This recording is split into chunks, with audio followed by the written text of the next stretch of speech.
Иә, осылай. Ал сосын оң қолмен соққы жасайсың.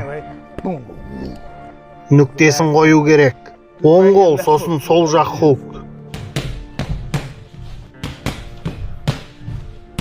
Сол жақ хук, қаттырақ, бар күшіңмен соқ.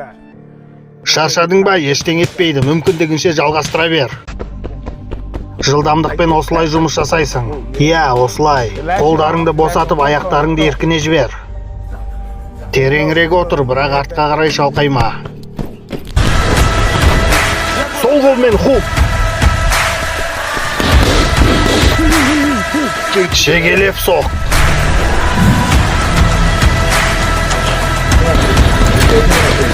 Қане, тағы да. Қимылда, тез. Осылай ғана чемпион бола аласың. Бұл тек басы ғана, біз әлі кіріскен жоқпыз.